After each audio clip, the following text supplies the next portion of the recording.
तो guys welcome back to my YouTube channel. तो अब लास्ट टाइम हमने बात करी थी डेडलिफ्ट की। तो डेडलिफ्ट के बाद अब अगली बात आती है हमारी वार्म अप और स्ट्रेचिंग की, जिन्हें हम ड्रिल्स भी कहते हैं। कि लाइक अपने जॉइंट को कैसे ओपन करना है, मसल कैसे खोलनी है कि जिससे हम अपने स्क्वाट में डेप्थ ले पाएँ। जैसे कि हम डेडलिफ्ट करें तो डेडलिफ्ट में अगर हम सूमो कर रहे हैं तो हमारे हैमस्ट्रिंग्स को कोई ऐसे लोड ना लेना पड़े या उनकी तरफ ज़्यादा क्रैम्प्स ना आए। तो ड्रिल्स हम पहले स्टार्ट करते हैं। Normal drill, normal warm up तो आपको पता ही होंगे। तो ये जो ड्रिल्स और वार्म अप है, ये power lifter, normal fitness free सबके लिए हैं। कोई एजेड हो, कोई नॉर्मल पर्सन हो, बच्चा हो, बड़ा हो, सबके लिए, क्योंकि सबको वार्म अप ड्रिल्स की जरूरत रहती है जिससे उनके मसल रिलैक्स रहे, उनके मसल जॉइंट वगैरह सब होगा। तो स्टार्ट करते हैं। कुछ बेसिक ड्रिल्स हैं नॉर्मली। जितना अच्छा आपका वार्म अप होगा, जितनी अच्छी आपकी ड्रिल्स होगी, उतना अच्छा आप अपना परफॉर्म कर सकते हो, उतना आपकी इंजरी से रिस्क कम हो जाता है। 90% लोड यही से कम हो जाता है इंजरी का। तो स्टार्ट करते हैं।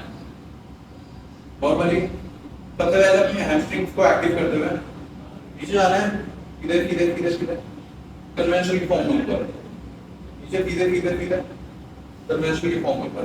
ऐसे 8 to 10 एक्सरसाइज करने के बाद आपके हैमस्ट्रिंग्स ओपन हो जाएंगे, आपकी बैक भी काफी हद तक ओपन हो जाएगी। उसके बाद नीचे स्टैंड पोजीशन, नीचे रहे सेम पोजीशन, अपने हाथों को जमीन पे टच करते हुए आगे पीछे, इससे आपके हैमस्ट्रिंग अच्छे से ओपन हो जाएंगे। देन आपके हाथ, आपके फोरआर्म, आपके ट्राइसेप, आपकी बैक वो भी अच्छे से काफी हद तक एक्टिव हो जाएगी। ठीक है, गए। अब यहाँ पर नॉर्मल एंड ओवर, इससे आपकी जो लोअर बैक है वो पूरी अच्छे से ओपन हो जाएगी। ठीक है, सीधे एकदम। जिसको भी हाइट बढ़ानी है या नॉर्मली आपको अपनी बैक एक्टिव करनी है तो वो ये सारी ड्रिल्स कर सकता है।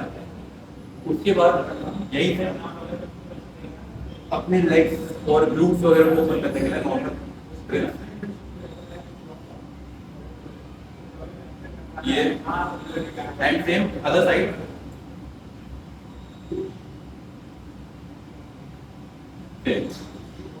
उसके बाद अपने ग्लूट्स को ओपन करने के लिए, एक्टिव करने के लिए, सबसे पहले ग्लूट्स को ओपन करने के लिए तो सेम पोजीशन, पैर यहाँ, ये यहाँ 8 से 10 सेकंड का आपको होल्ड करना है। आपने दो बार ही करना। पहले पीछे जाते हैं ताकि ग्लूट्स अच्छे से ओपन हो जाए। उसके बाद आगे की तरफ बेंड हो जाना। बेंड होने के बाद वापस एंड सिमिलरली दूसरे पैर की तरफ से भी यही। ठीक है, ऐसा आपके ग्लूट्स अच्छे से ओपन हो जाएंगे। अपने जॉइंट्स को ओपन करना है, या आप जब स्क्वाट में डेप्थ ले रहे हो तो आपकी हिप्स वगैरह से ओपन हो जाए। उसके लिए नॉर्मल पैर को दोनों रखते हुए ये 99 डिग्री के साथ है। सेकंड, ये भी आपको 8 to 10 टाइम्स करना है।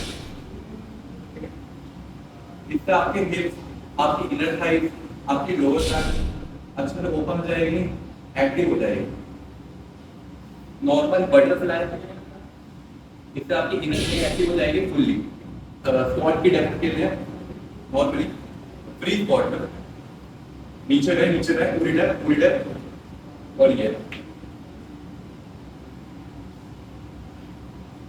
इससे आपकी डेप्थ अच्छी आएगी। जिसको भी अपनी पावर लिफ्टर जो भी है वो अपनी डेप्थ फेल कर रहा है या नॉर्मल जो फिटनेस फ्री है, उसकी लेग अगर ट्रेन नहीं हो पा रही तो उसका रीजन डेप्थ हो सकती है। अगर आपकी लेग ओपन नहीं रहेगी अच्छी तरह तो आपकी डेप्थ ही नहीं आएगी, और आपकी डेप्थ नहीं आएगी तो आपकी मसल फटीग ही नहीं होगी।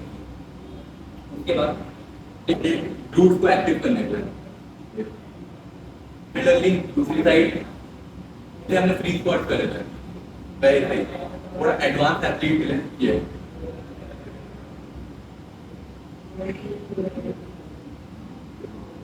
काफी सारे लोगों का ये सवाल होगा कि भाई आप ड्रिल्स की बात कर रहे हो, आप वार्म अप की बात कर रहे हो, बट आपने यहाँ ना पुशअप करे ना पुल अप करे तो ये कैसे वार्म अप है?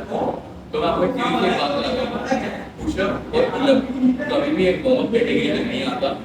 क्यों? अगर मैं आपको बोलूँ कि आप अपने बॉडी वेट के बेंच करो आते ही एकदम से, तो कैसा रहेगा? बहुत ऑकवर्ड रहेगा, क्योंकि आप अपने बॉडी वेट के एकदम बेंच नहीं कर सकते, ना डेडलिफ्ट कर सकते हो, ना स्क्वाट कर सकते हो। क्यों? क्योंकि आपकी बॉडी खुली नहीं होगी। वैसे अगर आप पुशअप करोगे, पुलअप करोगे, तो आपके बॉडी वेट के हिसाब से तो करोगे ना, उसमें आपकी मसल खुली नहीं है। आप एकदम से उन्हें फटीग कर रहे हो, एकदम से उन्हें स्ट्रेच कर रहे हो, तो वो आप फटीग नहीं होगी। उसके लिए अधिकतर स्पोर्ट्स पर्सन सबके लिए है, जितनी अच्छी ड्रिल होगी उतना बंदा अच्छा एथलीट होगा, उतना अच्छा फिटनेस फ्री होगा। कुछ बेसिक ड्रिल ओपन करेंगे, इनर थाई ओपन करेंगे, अच्छे से आप अपने लेग्स को ओपन कर पाओगे, उतनी अच्छी ड्रिल कर पाओगे, उतने अच्छे से आप वर्कआउट करते रहोगे, उतना आप फ्री हो पाओगे। क्योंकि आपकी मोस्टली सारी टेंशन आपकी लेग्स में होती है, एंड अगर वो आप ओपन कर लोगे तो आप अपनी बाकी सारी मसल्स को ऑटोमेटिकली ओपन कर लेते हो। क्योंकि आप कोई सी भी मसल ट्रेन कर रहे हो या मतलब कोई सी भी ट्रेनिंग करते हो लेग्स के लिए, तो आपकी सारी ड्रिल्स ओपन हो जाती है। ठीक है, अब आपको अपनी साइड थाई को ओपन करना है। तो साइड थाई ओपन हुई, एक्टिव हुई, उसके बाद ग्लूट्स को एक्टिव करना है। आप सुमो कर रहे हो या कन्वेंशनल डेडलिफ्ट या आप स्क्वाट्स कर रहे हो, तो उसके लिए आपको अपने ग्लूट्स एक्टिव करने पड़ेंगे। ग्लूट्स एक्टिव करने के लिए सबसे इजी वे है, एक बार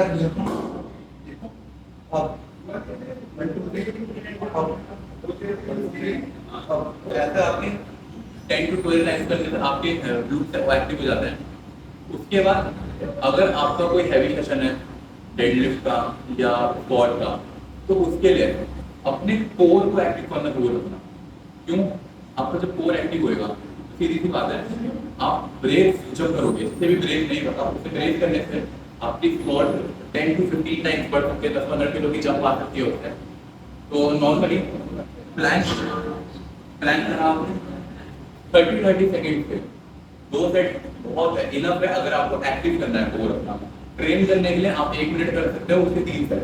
सिमिलरली साइड प्लैंक्स आपके, उसके बाद लास्ट, ये सारे हमारे लास्ट फॉर्म है। कभी भी आप वार्म अप करो तो उसमें एक रोलर की मदद जरूर लेना, रोलर की या मसाज गन की जो होती है। मेरे पास अभी मसाज गन नहीं है, वरना मैं वो यूज करता, बट अभी मैं रोलर यूज करता हूँ। रोलर क्या है? आपकी काफ, आपका फुट, आपकी हैमस्ट्रिंग, आपका पूरा लेग, आपके आर्म, आपकी बैक, आपको सब कुछ मोस्टली जो 90% मसल है वो उन्हें खोल देता है, उन्हें क्रैम्प करने से हेल्प करता है। ठीक है, करके दिखा दो। ये आपकी हैमस्ट्रिंग है, राइट साइड है, ग्लूट्स, बैक। तो 10-15 मिनट ले रहा है, 1 घंटा ले रहा है, आधा घंटा ले रहा है, तो उसको कोई बुराई नहीं है। जितना अच्छा वार्म होगा उतना अच्छा आपका वर्कआउट जाएगा, उतना ज़्यादा फिट रह पाओगे जॉइंट। आपकी बैक में पेन है तो उसके लिए जैसे डेडलिफ्ट कर रहे हो या आप स्क्वाट कर रहे हो, तो उसके लिए 2 ड्रिल्स बहुत ईजी है, वो मैं आपको बताया हूँ। पहला, आप ऊपर जाओगे, देखो ऐसे जब आप जाओगे तो आपको अपने अंदर सांस होल्ड करनी है। ठीक है, मैं आपको बताता हूँ ऐसे, और जब आप सीधे जाओगे ऐसे सामने, आपको सांस बाहर छोड़नी है, इसमें आपकी लोअर बैक फ्री होगी। ठीक है, उसका पेन रिलीफ होगा। ये आपकी लोअर बैक फ्री होती है दोनों में, ये वाला दोनों में आपकी बैक रिलीफ होती है। 2-3 एक्सरसाइज है जिससे आपकी बैक का पेन कम हो जाता है, एंड इन्हें डेली करने से आपकी बैक सही रहती है। ये कोई लोड नहीं रहता, तो आपकी बॉडी पूरी वार्म है। ठीक है, उसके बाद आप पुशअप कर सकते हो, आप पुलअप कर सकते हो। ठीक है, ये काफी बेसिक एक्सरसाइज हो जाती है। अब आपको पुशअप की मैं फॉर्म बता रहा हूँ।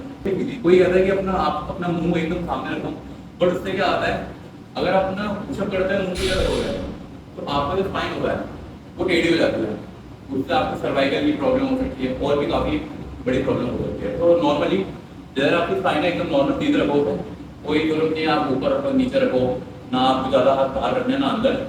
ठीक है, अपने शोल्डर के हल्का सा बाहर और उसके बराबर आपको अपने लेग्स रखना, हल्का अंदर या हल्का सा बराबर, बाहर कभी नहीं रखना। ठीक है, ये हो गया आपके चेस्ट और ट्राइसेप्स के पुशअप। तो यही थी हमारी basic drills, basic warm up. इनसे आपको काफी सारी हेल्प मिलेगी, आपकी स्क्वाट की डेप्थ अच्छी आएगी, आपकी deadlift, conventional deadlift, Sumo deadlift, सारी एक्सरसाइज। आप अगर ये नहीं करते, आप एक पावर लिफ्टर भी नहीं है, फिटनेस फ्रीक ही हो, चाहे आप कोई सा भी स्पोर्ट करते हो, आप अपना बॉक्सिंग, ताइक्वांडो या आप कोई सा भी करते हो, आपको ड्रिल्स काम आएगी। अगर आप योगा भी करते हो तो वहां पर भी आपको सारी चीजें यही होती है 90%, आप मैच करके देखो। तो ये देखो ड्रिल्स, आई होप ये हेल्पफुल रही है आपको। आपको जो भी कमेंट करना है आप कर सकते हैं, क्या आपको अच्छी लगी नहीं लगी, क्या चाहिए आपको और देखने में, क्या सीखना है आपको, तो आप बता सकते हैं। तो आपको नेक्स्ट वीडियो आएगी स्क्वाट के ऊपर, उसके बाद आएगी बेंच के ऊपर। Thanks for watching, bye bye.